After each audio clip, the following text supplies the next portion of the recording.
Can you build a premium product from home using a small desktop CNC machine? And by combining CNC machining with 3D printing, can you create something that truly stands out from the competition? For this video, just like in my 3D printer video, I decided to build a bee hotel. Most bee hotels are made entirely from wood or entirely from plastic, so I wanted to create a more premium version that also includes a way to observe the bee larvae as they develop. For the main material, I had MDF boards cut to size at my local hardware store. At a thickness of 19 mm, each piece cost me around 70 cents. And yes, we'll also be taking a close look at the material cost throughout this project. So why MDF? Because it's breathable, wild bees absolutely love nesting in it, and it's very affordable. I've already made a video about the Makera Air, but it's a fairly expensive machine. So today we're going to find out whether it's possible to build a true premium product with a much smaller budget. Set up a small-scale production workflow from home and find the most efficient way to manufacture these. For example, this machine can also mill acrylic, but for that I prefer using the laser. I've already set up the corner stop, and that's where I'll be placing my 17 cm MDF boards every time. This way I can quickly swap in the next piece without much effort and keep the production going. Today I'll be using two different end mills. First, this one 1/8" ball nose bit, and later a 6 mm end mill.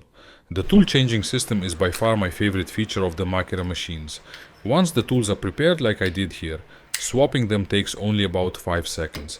Preparing the tools is also a bit different compared to the Makera Air. It looks like the cheaper plastic version, but honestly I actually liked it even more. And now it's finally time to start machining. I manually set the work 0 once, and I won't have to do it again until I start a new project. Like I said, today's goal is to create an efficient small-scale production workflow. After that, I run through the setup once and the Z height is measured using the built-in probe. That's also a one-time process as long as I'm using the same tool and the same thickness of MDF boards. The tool changing system is once again just brilliant. I absolutely love it. There are now even machines designed for small businesses with automatic tool changers, and I'll be making a video about a larger machine like that very soon. And finally, the machining could begin. Whenever I haven't used a CNC machine for a few months, I'm always a bit too cautious with the feed rates and the depth of cut. As you can see here, everything was simply running far too slowly, which wasn't very efficient. With MDF, you can definitely be a little more aggressive. Before reprogramming everything and increasing the feed rate, I wanted to test the 6 mm end mill on the first board to make sure there were no issues. Before changing the tool, I first had to swap the collet for the larger end mill. That takes about a minute, but the whole process is well thought out. Everything worked perfectly, it was just far too slow. So I changed the toolpath to cut all the way through the material in just 2 passes. This time things really got going and machining finally became fun.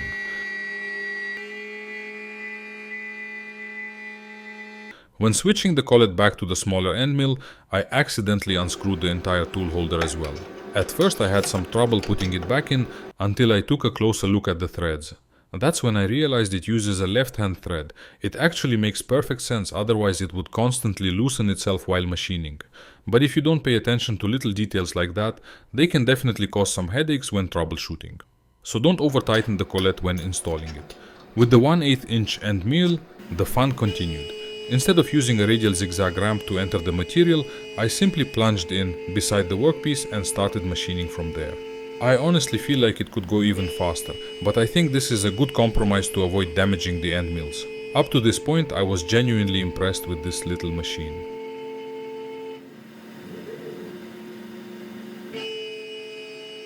The milled groove still had a few small fibers left, but those can be removed very quickly with just a single pass using a sanding sponge. I cut the acrylic panels with a laser machine because it's simply the most efficient option for my workflow. But if you don't have a laser, acrylic can also be cut very well with a CNC router. Next, I marked the holes for the screws, and now it's time to use the drill press. This step could also be programmed directly into the CNC machine if you wanted to pre-drill the holes automatically. Since we're working with MDF, I definitely recommend pre-drilling because the material can swell over time. The acrylic panels also need countersinks for the flat head screws. That only takes a few minutes to do on all of the panels. Once finished, the screws fit perfectly and sit completely flush, so the screw heads don't stick out at all. Now it's time to peel off the protective film and screw everything together. If you're using a cordless drill, be very careful because acrylic can crack quite easily. I usually tighten each screw and then back it off by about one full turn.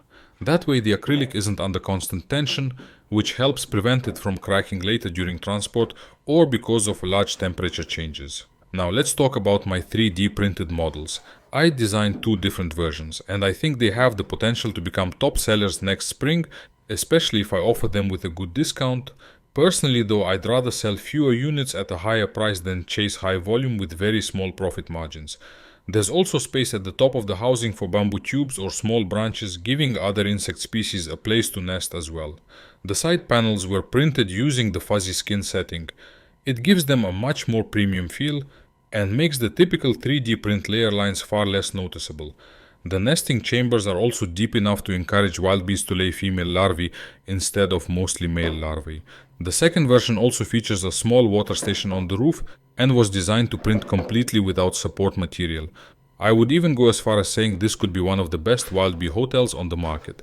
It combines breathable nesting chambers with a viewing window, deep nesting holes for female larvae, and even a built-in water station on the roof. For a project like this, I definitely recommend printing it in PETG with plenty of walls for maximum strength. The Makera Z1 PRO did an excellent job throughout this project. But of course, one important question remains. Can Makera's smaller CNC machine also handle aluminum? Since it even comes with a sample piece of aluminum, it certainly seems like that's the case. It also includes the proper metal cutting tools, so I created a small test file. After probing the ZD height, the machine was ready to start machining.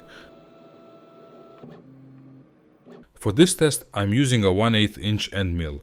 I machined the aluminum using the default cutting parameters. It does require a bit of patience, but after all, this is metal we're cutting. The entire job took about 40 minutes.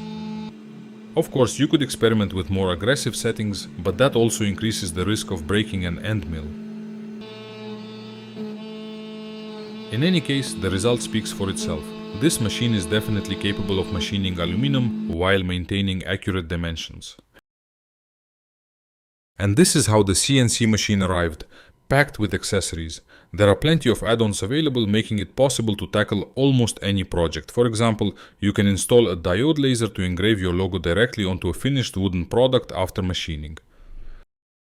The standard accessories also include several end mills for acrylic, wood, and metal, as well as an additional touch probe.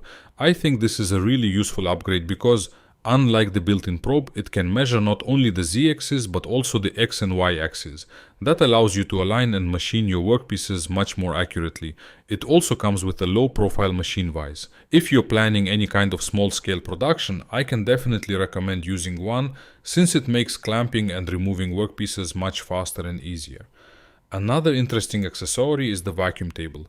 It's especially useful for thin materials where very little cutting force is involved, making it perfect for engraving. I gave it a quick test and even with a fairly large acrylic sheet, it held the workpiece securely enough for engraving with a V-bit.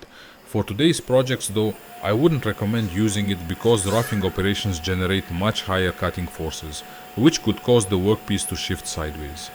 The machine also comes with a variety of test materials, allowing you to get familiar with the machine and dial in the optimal feed rates and machining parameters before working on your own projects. And there's even a 4th axis module, which essentially upgrades the machine into a small CNC lathe. Overall, I think this is a great machine for taking a 3D printing business to the next level. In my opinion, combining wood with 3D printing is one of the best ways to stand out from the now highly competitive 3D printing market. You'll find all the links down in the video description. If you're thinking about getting one of these machines, I'd really appreciate it if you used my affiliate links to support the channel. Thanks for watching and I'll see you in the next one.